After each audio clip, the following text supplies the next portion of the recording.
नमस्कार दोस्तों, आज का हमारा क्वेश्चन है निकटदर्शी दोष किसे कहते हैं और इसके कारण व निवारण का सचित्र वर्णन कीजिए। निकटदर्शी दोष, इस दोष से पीड़ित मनुष्यों को पास की वस्तु तो स्पष्ट दिखाई देती है परंतु दूर की वस्तु स्पष्ट दिखाई नहीं देती। इस दोष को ही निकटदर्शी दोष कहते हैं। इसके दो कारण होते हैं। नंबर पहला, नेत्र गोलक के व्यास का बढ़ जाना, जिसके कारण नेत्र लेंस और रेटिना के बीच में दूरी हो जाती है। क्या हो जाती है? बीच में दूरी हो जाती है। नंबर दूसरा पॉइंट है हमारा नेत्र लेंस की वक्रता का अधिक हो जाना, जिसके कारण उसकी फोकस दूरी कम हो जाती है। आइए हम रेखा चित्र के माध्यम से समझते हैं। ये हमारा रेखा चित्र है।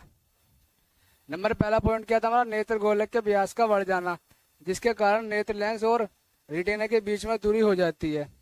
यह हमारा नेत्र गोलक है। जब इसका व्यास बढ़ जाता है, ये नेत्र लेंस और ये रेटिना, इनके बीच में दूरी हो जाती है, जिसके कारण आने वाली प्रकाश किरणें रेटिना से पहले ही फोकस हो जाती हैं। नंबर दूसरा पॉइंट क्या हमारा? नेत्र लेंस की वक्रता का अधिक हो जाना, जिसके कारण उसकी फोकस दूरी कम हो जाती है। नेत्र लेंस हमारा ये है, जब इसकी वक्रता बढ़ जाती है मतलब अधिक हो जाती है तो इसकी फोकस दूरी कम हो जाती है। जैसे ये दो किरणें आते हुए दिखाई दे रही हैं, जब ये नेत्र लेंस में प्रवेश करती हैं तो रेटिना से पहले ही फोकस हो जाता है। ये हमारे दोनों पॉइंट कंप्लीट हो गए हैं। मैंने आपको ये रेखा चित्र के माध्यम से समझा दिए हैं। अब हमारे रह गए हैं इसके निवारण।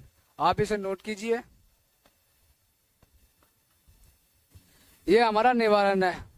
इस दोष का निवारण करने के लिए अवतल लेंस के चश्मे का प्रयोग किया जाता है, जिससे अनंत से चलने वाली किरणें अवतल लेंस के अपवर्तन के बाद नेत्र के दो बिंदु से आती हुई दिखाई देती है और दृष्टि पटल पर अपना प्रतिबिंब बनाती है, जिससे वस्तु स्पष्ट दिखाई देती है।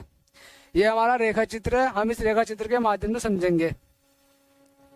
अवतल लेंस के चश्मे का प्रयोग किया जाता है। अवतल लेंस का चश्मा हमारा यह है, जिससे अनंत से चलने वाली किरणें अवतल लेंस के अपवर्तन के बाद, ये हमारी किरणें हैं, प्रकाश किरणें जो अनंत से चलती हुई आती हैं, नेत्र के दो बिंदु से आती हुई दिखाई देती है।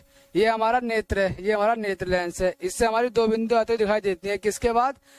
अवतल लेंस के चश्मे के बाद। इसमें से जाती है ना तो दो बिंदु दिखाई देती हैं और दृष्टि पटल पर अपना प्रतिबिंब बनाती है। दृष्टि पटल हमारा यह है, जिसे हम रेटिना कहते हैं। इससे पहले ही अपना प्रतिबिंब स्पष्ट बनाती है और दृष्टि पटल पर अपना प्रतिबिंब बनाती है, जिससे वस्तु स्पष्ट दिखाई देती है, जिसके कारण हमें वस्तु स्पष्ट दिखाई देती है। यह हमारे क्वेश्चन का सलूशन हो चुका है। वीडियो अच्छी लगी तो वीडियो को लाइक करना एंड शेयर करना एंड चैनल को सब्सक्राइब करना। धन्यवाद।